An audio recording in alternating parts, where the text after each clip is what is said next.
Roman Dolidze versus John Allan. We got minus 160 on Roman and plus 140 on John Allan. Since this line is open, it's pretty much stuck around the same line. The fight doesn't go to decision as a minus 160.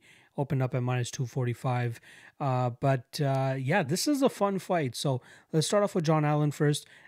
He was scheduled to fight at Herman back in September. Unfortunately, he had to pull out. But he did he won a decision victory against Mike Rodriguez July of 2019. So it's been over a year and a half or close to a year and a half since the last time we've seen him. That fight did eventually get changed to a no contest, as Allan did eventually pop for some sort of supplement or PEDs or whatever the fuck it was. But let's talk about his style, though. He seems to be a fighter that likes to pretty much take all aspects of MMA into consideration. Solid kicks, solid striking, good hands, and a good fight IQ to be able to take fights to the ground if that's what he needs to do, or if that's what he needs to do, just like he did against Mike Rodriguez last time around.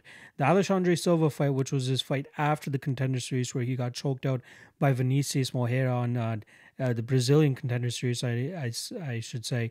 That was August of 2018. But he did take a fight in Future FC 6 where he knocked out a prospect, it seemed, in Alexandre Silva, who was 6-0 at the time.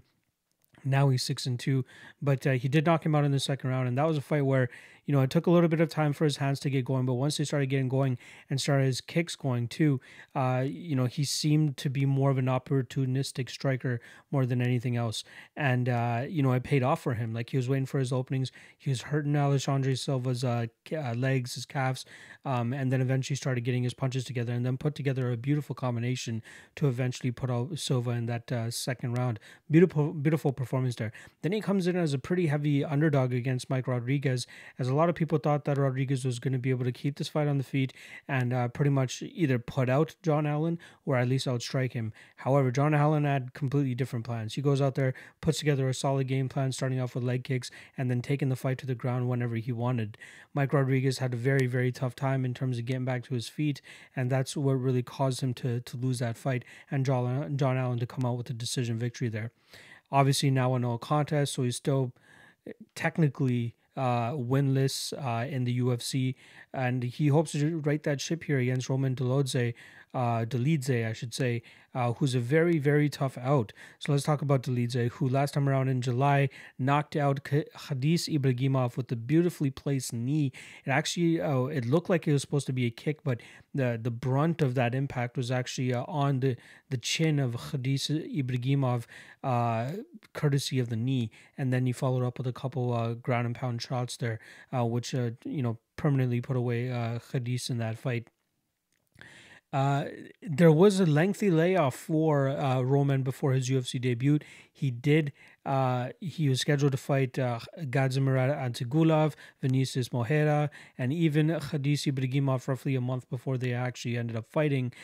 So his last fight before the UFC was December of 2018. So he was coming up on just over a year and a half layoff, but it didn't seem to bug him at all against Khadis in that fight.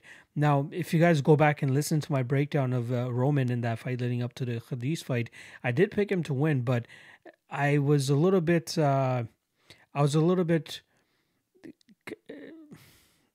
put off, not put off. I was a little bit distracted by his last couple fights, thinking that this guy was just a slugger. You know what I mean? From what I saw in his regional fights, he liked to go out there and wait for his shots to actually go out there and throw big bombs, good counters, good spinning back fists, just as he knocked out the last guy he did before coming to the UFC. But he seemed like a brawler, a slugger, a guy that wants to go to the middle of the cage and try to just knock you out, try to have the bigger balls pretty much. But I dug into him a little bit deeper this time around. It turns out the guy's not too shabby when it comes to the grappling realm either. He fought in something called the grappling championships. It was like combat championships or something like that. And I believe he went undefeated and even came up as the champion before that went, that league went defunct. But now he did get into MMA in 2016, and he's gone on a 7-0 run at this point in time. The majority of his fights in the beginning of his career. His first 3 fights he won by first round sub, the longest of those being 1 minute and 21 seconds. And I thought that was just more so him going out there and fighting guys that just didn't really deserve to be in there. Then he goes out his next 3 fights and knocks everybody out. So those are the fights that I really like, focused on more so when I was looking into that Khadis fight. And man, he's a high level jiu-jitsu guy. He's a brown belt in the gi.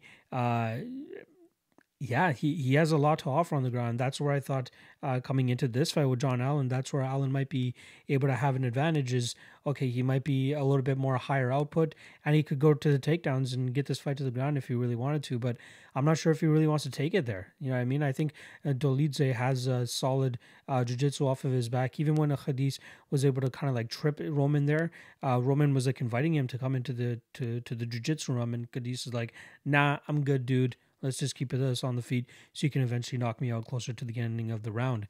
But I like him here against John Allan. I gotta say, his low output is a little bit concerning, but it seems to be, a dick swinging contest whenever he goes out there and fights, and I expect it to be the same here with John Allan. It seems like Roman is more of a counter striker, so I don't think the output would be too much of an issue here, given that John Allan is a little bit more active, likes to throw more shots and end with leg kicks. So I wouldn't be surprised to see if maybe Roman catches a kick, tries to take this to the ground and start to implement his jiu-jitsu, as we've seen John Allan tapped in the past to Vinicius Moreira. Not 100% sure if Dolidze and Moreira were to go at it, who would really come out on the winning end when it comes to the jiu-jitsu. But I don't know if John Allan really wants the ground with Dolidze.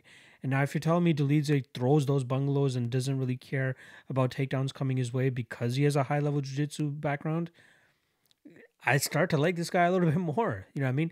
I thought initially that there was going to be some value on John Allan here, but I don't mind that minus 160 on Roman. I think he has a solid shot of either knocking out or submitting John Allan here.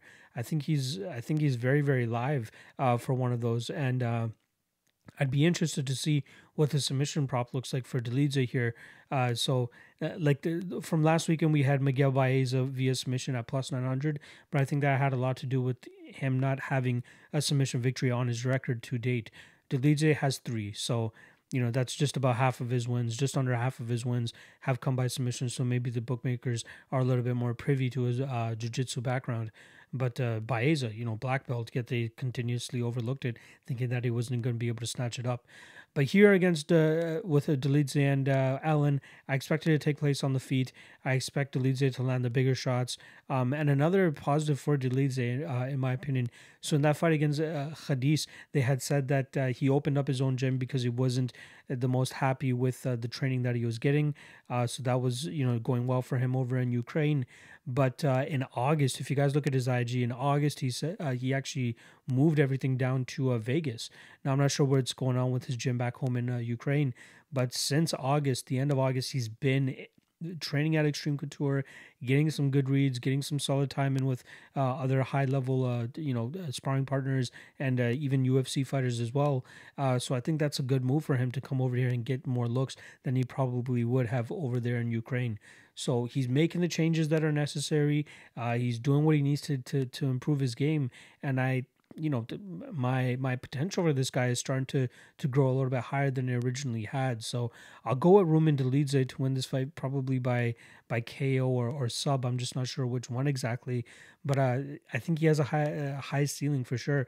I think people are going to be intimidated by his striking, the power that he has, and then they're going to be a little bit put off in terms of the jiu-jitsu that's going to be coming their way too.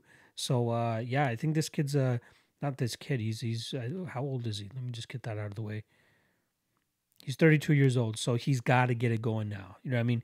He's in his prime, at least age-wise. Doesn't have a lot of fight miles on him too, so I'm sure his durability is there. But yeah, he's really got to get it going now. And luckily for him, like heavyweight, not the most booming division at the time. You know what I mean? We do have our top 5 guys that are all trying to battle it out right now, but he could find himself within that top 10 probably by middle of next year. If he's able to start stringing some wins together. So I'll go with Roman Dolidze, first or second round KO or submission, but I really like this guy.